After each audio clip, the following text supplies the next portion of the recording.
Hugo Ekitike is a fantastic player, but he's not going to usurp Alexander Isak in the starting 11. He might play alongside him, but if it's a choice between Ekitike and Isak, Slot, I think, is taking Isak 9 times out of 10, especially if they're both in form. Talking about this Crystal Palace side, they are unbeaten in what is it, in their last 17 matches. Mm-hmm. Is that good? Add a cup to that. Feels like it's good. That's pretty good. Hey, I think the Man United fan who's growing his hair needs to switch to Palace. He would have gotten a haircut a long time ago. Like the 5 in a row. Every time I hear that, I'm like, bro, what were you thinking? No one does this. He's gonna grow it forever. Sorry. Beside the point. That's an absolutely impossible task. But how has Oliver Glasner been able to do this for this Crystal Palace side? Cohesion, consistency, and more than anything, a clear structure and plan. We talk about elite managers all the time across Europe. There isn't many better than Oliver Glasner. And the reason why I say that is because I judge management not just in terms of the squad that you inherit, but can you make good players better? And that's what he seems to be able to do consistently. This squad really understands in terms of what they want from him, the structure of the requirements going into each game, and how good do they look defensively. Like, defensively across Europe, I would trust them as well as Arsenal, as well as your Barcelonas. Maybe that's a question mark in its own right. But your Inter Milans, because of the sheer fact of they just understand tactically what they require from the manager, both on and off the ball. And if you watch the subtlety in their play, they know when to drop as a backline, they know when to counter press, and they really do work as a complete unit. They're never scared in terms of when to tuck in and to contain as a team, get 11 men behind the ball, but at the same time they can spring, they can break on you, and that's why they seem to be winning these competitions. I mean, I'm disrespecting him. It isn't just an FA Cup he's got. He's also got a Community Shield that he needs to add to his resume. I think there hasn't been many more impressive managers over the last 12 to 18 months than this guy right here. Everything you said was spot on. Structure and fluidity are the 2 things that come to mind when I think about this Crystal Palace. The structure that Glasner has built where everyone knows their roles. When you watch them in rest defense, when you watch them when the other team has the ball, when you watch them counter press, when you watch them counter, everything is so well structured, but they also have a lot of fluidity in midfield. You see Adam Wharton controlling things in the middle of the park. You see the creativity that their players are allowed to have in the final third. Oliver Glasner is a manager that I think a lot of teams would want at their helm. And there's a reason I think there are a lot of teams connected to his name. He has shown since he came to this job at Crystal Palace, he understands how to get results. He understands how to get the best out of his players. He understands how to get the best out of his team as a whole, and he knows how to win. That is a combination that is very, very, very rare in this game, and he is a top quality manager. That's the key point right there, right? There's one thing about playing well, there's one thing about playing organized, but seeing matches out, and that's something the teams have not been able to do against Liverpool this year. We've seen a slew of teams go toe-to-toe with Liverpool, and then all of a sudden in stoppage time or in the last 5 minutes, there's a fluky handball. There's something happens that mismanages the game, and Liverpool gets a win. Look at how much Chris Richards, just as one example, has developed in this system. And look at the defensive job that Crystal Palace did in that cup final to see that game out. You want to see if this team, if there is a team so far that Liverpool have faced that can actually not just go to toe with them, but actually see out a result, Crystal Palace might be the best side that they've faced so far this year in terms of being able to do that. And we talk about it all the time, the managers that have come from the Pep Guardiola tree, right? You talk about Enzo Maresca, Mikel Arteta, who are doing so well. Well, maybe we need to start talking about the managers that are coming from the Roger Smith tree, because that Salzburg team that had created so much history in terms of Austria has been fantastic. But look at the coaching staff and what they've gone on to develop and what they've gone on to do. So whatever they did as a team clearly has ripple effects in terms of management level and being top level coaches, because I've seen so many people come from that tree and do so many amazing things in football, and this guy is carrying the flag in terms of as one of the leaders of that.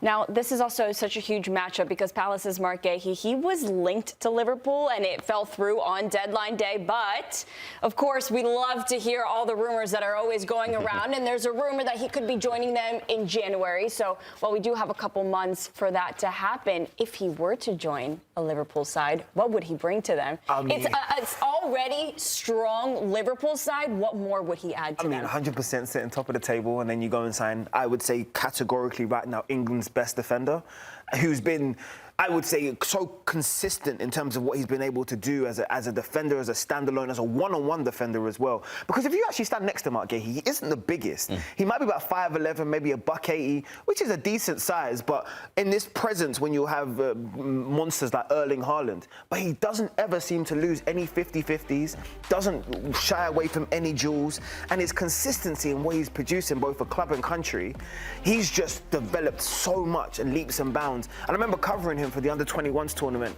I'm showing my age now. It would have been about in lockdowns. He's talking about 2021, and I thought to myself, look, this is a really well put together young man, but can he go to the next level?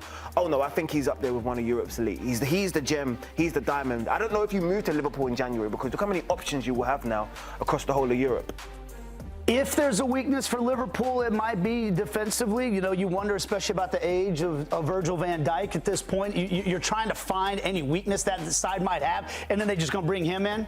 I mean, it almost seems unfair, you know, like that Liverpool could just keep, let's take Isak, let's take this man, you know, let's just keep strengthening this side that was already the best in England, and that's what it is. If this would turn out to happen, it's just one more feather in the cap. But I like what you talked about the size. We're going to talk about a player who's about to retire a little bit later, who doesn't look like the prototypical defensive midfielder in Sergio Busquets. Sometimes players don't fit the profile of what their size, you know, what the statistics say about their size and weight. It's about the mentality that they have as a player. It's about the way they read the game and the way they get stuck in, and he's absolutely one of those guys. Yeah. The way that Marc Guehi reads the game, the way that he leverages his body. Again, he's not the biggest center back. He's not hulking over everyone. He's not just moving strikers out of the way, but his positioning, he is athletic enough to catch some of the fastest strikers, but you rarely ever see him have to use that because his positioning is so good, his reading of the game. He's so calm on and off the ball.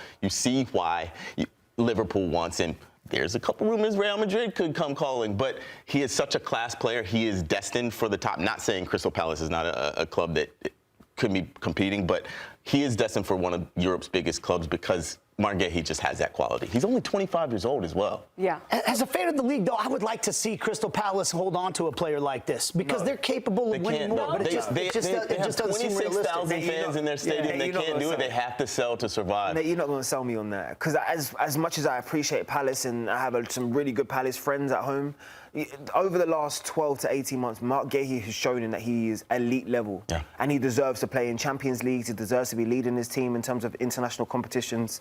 This guy wants to be playing at the top and should be playing at the top level. Why couldn't Crystal Palace become one of those sides?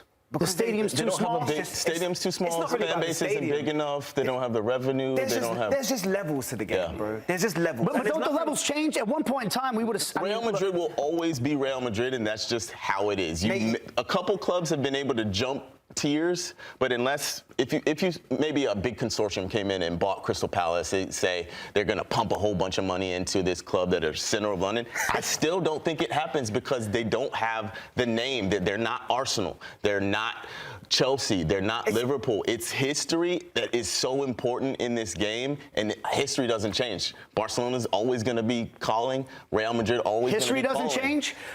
I'm old enough. I'm old. Who you think they are? They're not. They're a local club that are overachieving because of the sheer history of the club. That's why the FA Cup, that's why the Community Shield means so much to them. They're a local club with local infrastructure that's really over. They're the heartbeat of South London. They are. They have the best fan base down there. But let's think about some of the people that have come through this tutelage most recently. Wilf Zaha. Why didn't he stay and establish himself? Yeah. Or why couldn't he take it to another level? Michael Elise. There are certain clubs that you look at and you understand and recognise this is as far as it's going to go. And you talk about those conglomerates, well, they're still owned by a local businessman in London. Yeah, that's the issue. Steve Parish. So when you're trying to compete with the Saudis who have taken over so much in both Manchester and Newcastle, or the Americans who have taken over so much when you talk about at Chelsea or in Arsenal, a local businessman in London is still a fantastic story. But in the weight of world football, that's not going to get you to the next level right now. So, okay. So, moving on to Liverpool. I was going to continue with Palace. We could keep going all day, but let's talk a little bit. We got some good keep going all day topics. Let's talk about this Liverpool side. I root for the little guy. What do you want me to say? Let's talk about the big guy right now, sitting at the top of the standings, because Alexander Isak was a move that we were able to see in the summer transfer window. There's a chance that he does make his first Premier League start this weekend. Thanks to Ekitike, almost certainly he'll be making it out.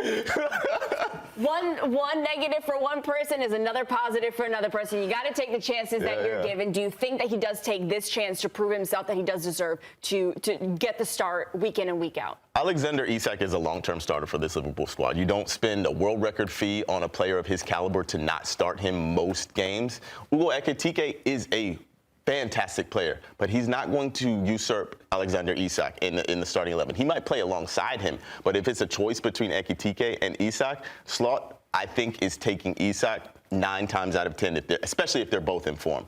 Isak is the perfect player for this Liverpool team. He's rangy, he can run in behind. He's so technical. He can finish just about anything. He's such a smooth, buttery player. We've spoken ad nauseum about his characteristics. Isak is tailor-made for Liverpool, and he will fire them to a trophy almost certainly. He's going to start this weekend. I'm really interested to see how he does against this Crystal Palace back three, and I'm really interested to see if he can go 90. That's the biggest question when you talk about Alexander Isak, is his fitness. I don't know if he's ready to go 90. Who comes in for him if that is the case? Probably Federico Chiesa. But the fitness for Isak is the biggest concern. The quality is not a concern in the slightest. I just think his stats speak for himself, and his celebration is one of my favourites in the league right now. This when he's telling everybody to get out of his way, that's one of my favourite things in world football, because when this guy is flowing, when this guy is scoring, when he's full of confidence, and, you know, leave the drama in terms of off the pitch, he is one of the best number 9s in world football, and he's joined a team that is super ambitious, clearly want to build some sort of dynasty or legacy as Liverpool Football Club going forward, and I think he's hitting form at the right time, because you were right, let's be honest, he never had a pre-season. He had a pre-season of trying to build his own fitness by himself away from his previous club. So now all of these minutes right now are just about getting, you know, your confidence, your understanding, your rhythm once again. Now he's had all of those and had exposure to first-team football. You are about to see a different type of animal up top, because he has everything to prove. He has everything to turn around and showcase to the world. This is the reason why I'm the British transfer record, and this is the reason why I wanted to move to Liverpool. Yeah, Liverpool has really been living life on the edge. We'll see if it can be sustainable, especially against a Palace side as they play each other this weekend.